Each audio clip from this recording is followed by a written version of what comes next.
This time on Woody's Garage, the Broncco and the Nova broken mini bikes. Alright, today we're back on the Broncco, Renegade, whatever model it is. And I've loosened up this bolt here, and you can see that it opened this crack a little bit. I'm going to try to get something like a razor file or something thin in there and see if I can take off a little bit of material. I'm doing that one side at a time, and we'll see what we get. Alright, this is about the thinnest file I got. Focus up here, you can kind of see that it's thicker in the middle and thinner on the edges. And it seems a part I should concentrate on here is like right here. That's, if you see the other side, you'll see that's where it's pinched the most. And it kind of, you know, it's wider there and tighter here. So if I get some of this off in here, concentrating on the outside rather than the inside, then I'll get a tighter clamp on the tubes, and hopefully that'll help. It feels tight, and we can still get a piece of paper in there. Business card. So that's how much we can still adjust. We can still crank it. I'm going to do the other side like that. Okay, we did the other side. Looks like we have about the same gap. We're still kind of wiggly here. You probably can't see that, but what I noticed while I was doing this is that there's some kind of like shim in there. Can you see that? I'm wondering if that is hindering things, if somebody put that in there or if it belonged in there. You know, as a fix, they tried to get the play out, and by putting that in there, they took up the space that I just ground out. Don't know. Or is that factory? Well, kind of the deal with this is, even if those shims are in there, I don't see any movement that is like it slipping back and forth at all. This front end is pretty damn long. I mean, it's like a chopper, for crying out loud. Look at it. You know, for a mini bike, that's a long front end. You know, a fork brace would be great. I was thinking I could build one out of two U-bolts. U-bolts going like, you know, like around, straddling around like this, one on each side, and then making a piece of metal that goes kind of like this. And that would probably work. Probably look like hell, but would work. I guess I gotta ponder this. And you know something? I mean, I haven't ridden it. Maybe it's not a really big deal anyway, but...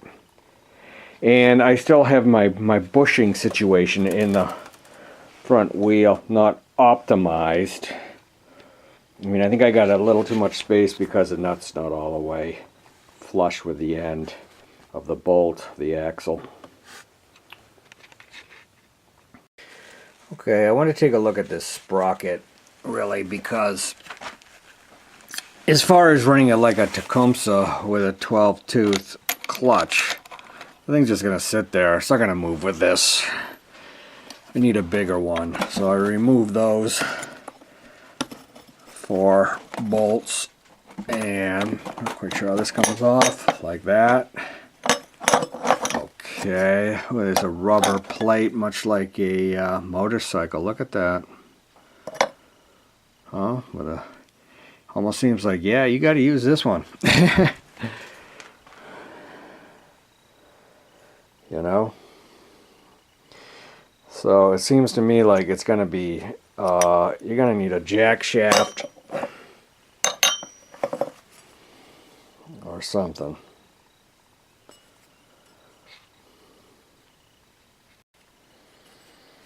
Then again, you know,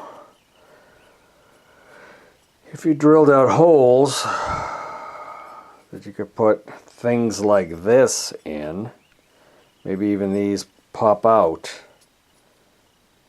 You know, these sit in those rubber holes. And then the only thing that holds it in is this plate, like that. So last night, as I was lying in bed listening to the Bruins win their third game in the Stanley Cup semifinals, I thought about this front end for a second, and I didn't even think about tightening this bolt. I mean this nut, this cap nut here. And it was semi-loose, so now we don't have that play in the front end anymore. So no fork brace, no nothing. Beautiful. I know, I should have thought of it. Back on the Broncco, and that cable we salvaged while working on the Roma Nova is going to be used, I think, for the back brake here. I don't think we got enough for the front brake. No, we don't. So what this guy has is a hole right there. I am going to thread it through here, which is a hole. The bottom one, I believe, is for a screw adjustment for the action of the brake pedal. It's nice. It's like a motorcycle. And it's going to go back here.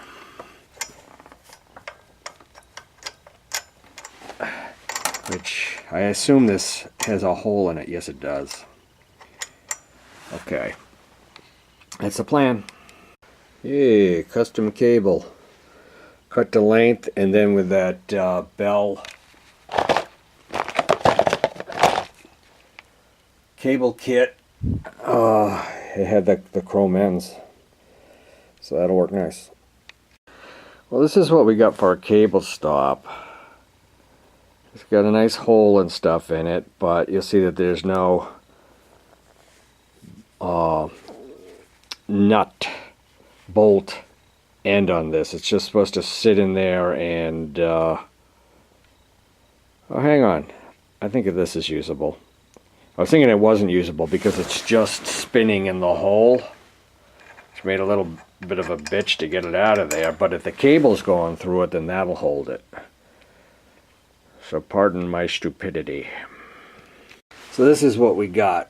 We got the cable going in this side, and I don't know, should it go on the back side? And then the nut will be on the outside?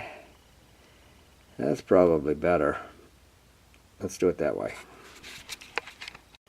Okay, there's something I don't have in this equation, and that's an adjuster, which you're definitely going to need. I don't know if it goes here where the cable stops or here. Both would be slight. No, this one would be the place for it to be. I don't think I got one of those.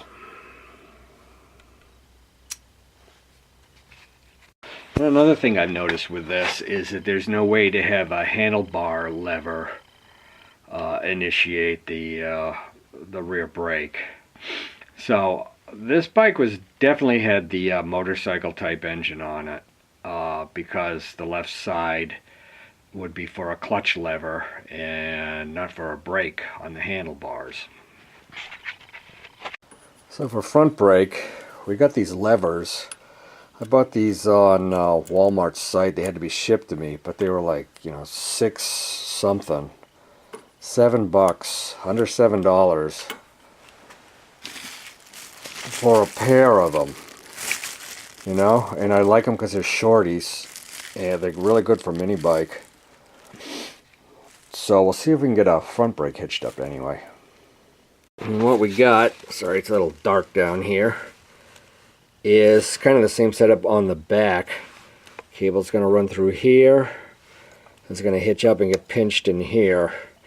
And in this situation, we actually have an adjuster at the lever, so we're good to go there. And I got one more cable from my Bell cables, which should work.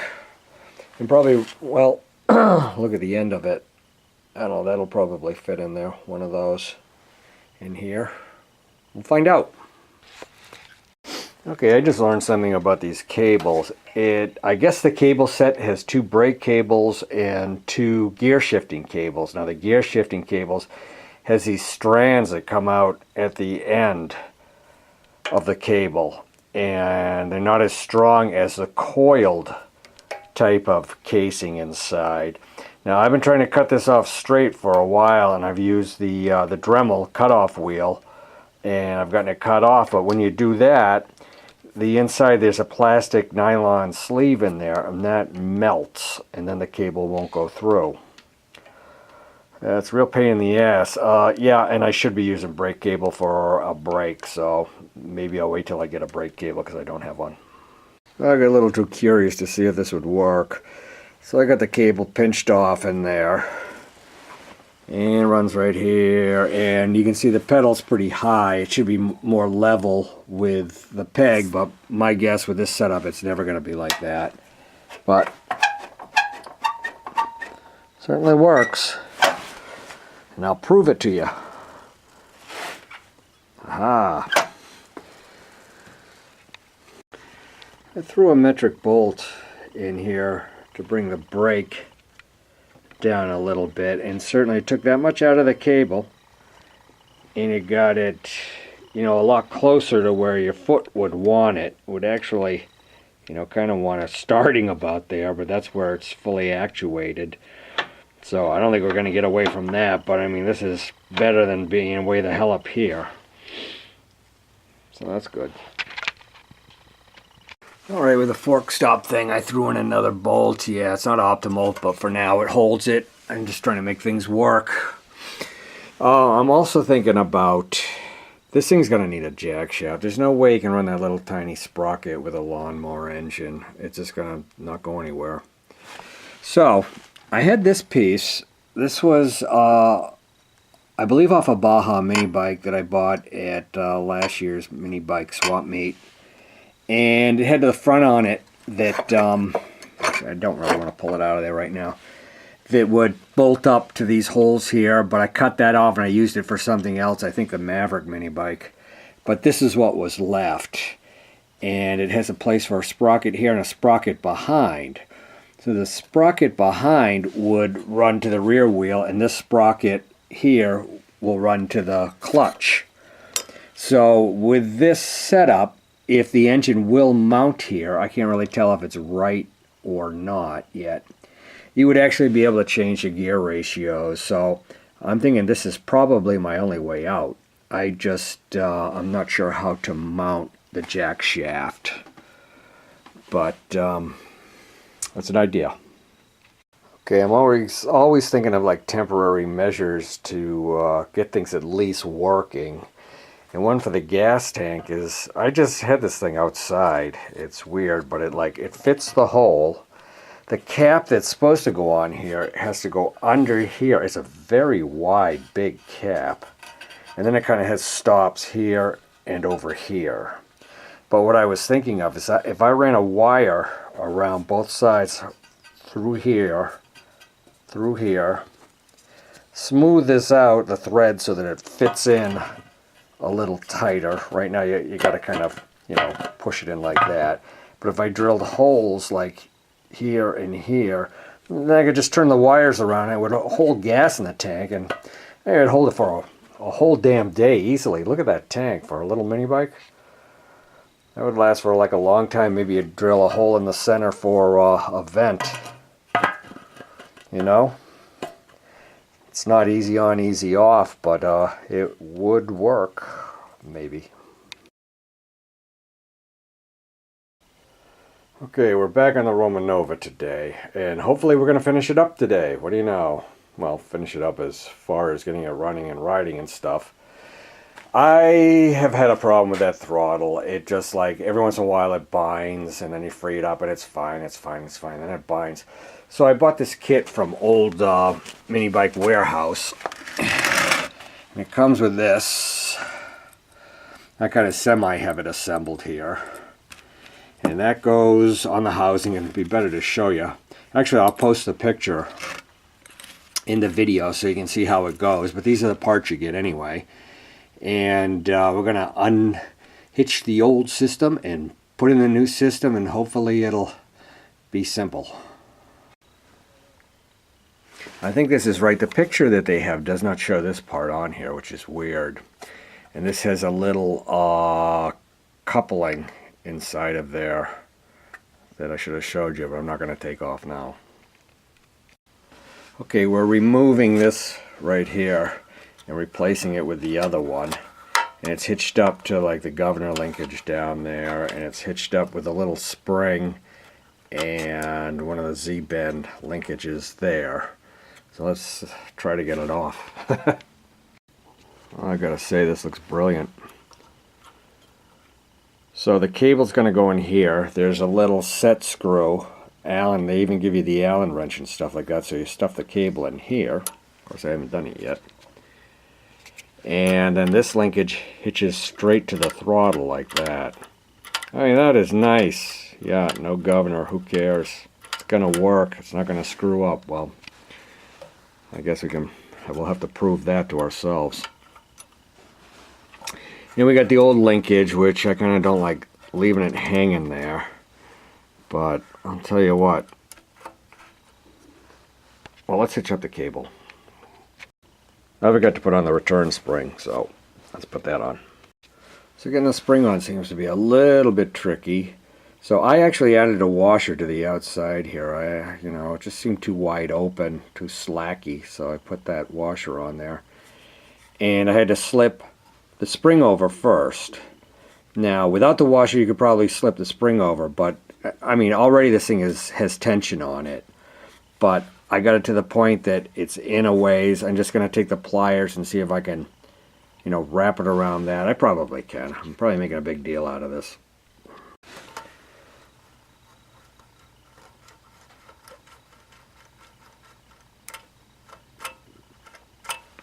That looks good. Wish it would sit like a little better. It doesn't really feel all that, I don't feel all that confident, like things aren't going to go pow. But they probably won't. Let's unhitch the cable from where it was and hitch it up. I also bought a new throttle. It came with a cable too. So I'm going to get rid of this weirdness. I'm going to keep my red grips though. This worked, but it didn't screw in there. It just kind of sat there, and it's just another thing that's sloppy as crap. So let's take that off. New throttle on. Adjustment backed all the way down. The new cable I give you is wicked long, which is really nice. The last throttle I bought, I think the throttle cable was 20 inches long for like a pit bike or something ridiculous. They don't really tell you, but maybe they did. Anyway, I got to cut this off and get some more cable out of it. Now, what I'd really like to do is be able to keep this, because I might be able to use it as a front brake cable for the Broncco, or yeah, so I'm going to try to do that. These old side cutters used to be awesome. Look at the crap job they did this time.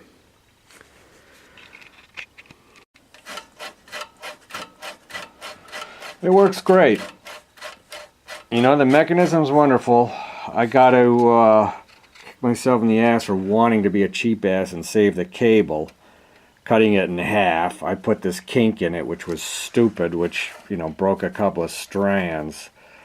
It should be totally strong enough. I'm not worried about it, but it looks like ass. But yeah, I saved this much cable, but I could probably use this for the rear brake on the Broncco. So don't be a cheap ass, just buy another cable, I guess, is the moral of the story. But this definitely gets a thumbs up. Very nice setup. Why, fuss and piss yourself off for hours when this, took a half an hour to put in. But alas, there is a problem. You cannot put the air filter that way. It hits. So I gotta leave it like this, or like this, or sticking out the other side towards the muffler, which I don't think is a very good idea. Yeah, I guess that's got to be it. Yeah, it's not too cool. It really isn't.